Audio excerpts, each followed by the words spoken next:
ऐसी रेखा जिस पर संख्याओं को व्यक्त किया जाता है संख्या रेखा कहलाती है। आज हम इसी पे देखेंगे कि किस प्रकार संख्याओं को व्यक्त किया जाता है। तो सबसे पहले हम संख्या रेखा को समझ लेते हैं। संख्या रेखा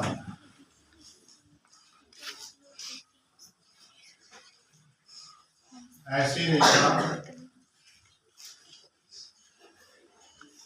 जिस पर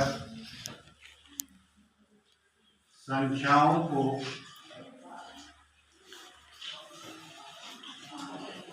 व्यक्त किया जाता है या प्रदर्शित किया जाता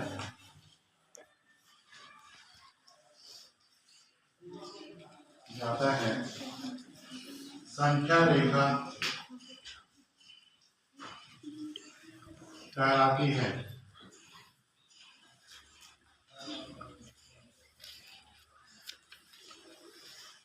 संख्या रेखा ऐसी रेखा है जिस पर संख्याओं को व्यक्त किया जाता है। तो ऐसी रेखा को हम संख्या रेखा कहते हैं। तो एक दो प्रश्न लेते हैं, इस पे देखते हैं किस प्रकार से ये बनता है। तो पहले तो हम देखते हैं कि संख्या रेखा किस प्रकार से दिखाया जाता है।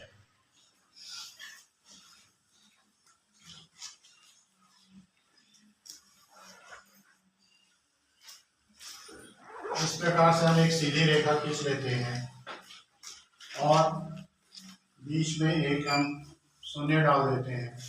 शून्य के बाएं तरफ ऋणात्मक संख्या होंगी और शून्य के दाहिने तरफ धनात्मक संख्याओं को व्यक्त किया जाता है।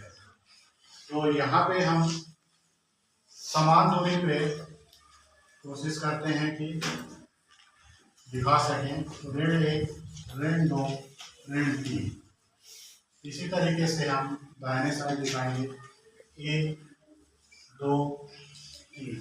इस तरह से और भी आगे जा सकता है। तो इस रेखा को ही हम संख्या रेखा कहते हैं।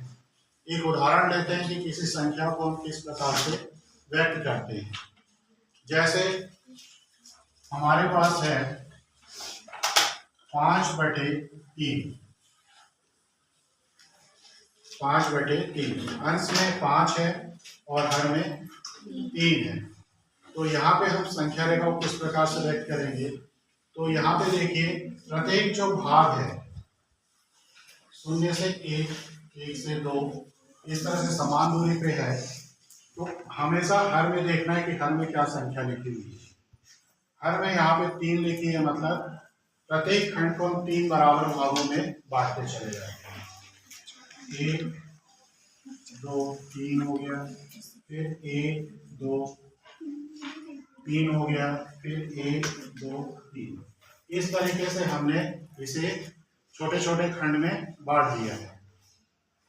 क्यों बांटे हैं? क्योंकि हर में यहाँ पे कितना लिखा हुआ है 3, इसलिए प्रत्येक एक खंड को हम 3 खंड में बांट दिए। यहाँ पे देखिए, और वो भी खंड क्या होंगे, बराबर होंगे। अब यहाँ पे क्या लिखा हुआ है 5। तो हम यहाँ पे सब छोटे खंडों को गिनेंगे। 1, 2, 3, 4, 5 इस जगह पे मिल रहा है, तो ये हो जाएगा, ये 5/3 हो जाएगा। ठीक है। फिर देखिए, और इसमें देखते हैं, एक ऋणात्मक संख्या ले लेते हैं। जैसे ऋण 2/3 है।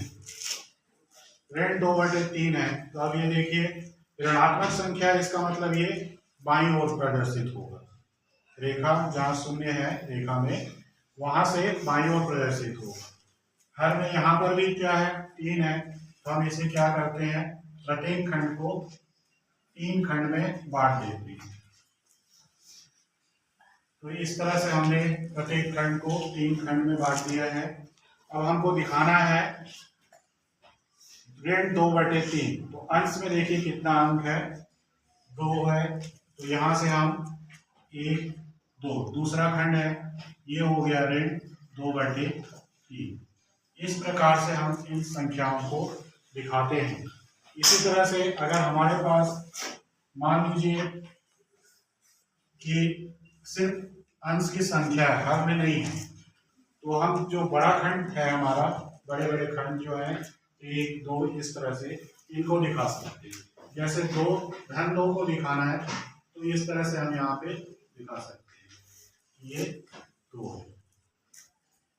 इसी प्रकार से अपरिमेय संख्या, परिमेय संख्या, इनको भी व्यक्त करने के लिए संख्या रेखा का उपयोग किया जाता है, जो अगले क्लास में हम आपको बताएंगे कि अपरिमेय संख्या को किस प्रकार से व्यक्त किया जा सकता है।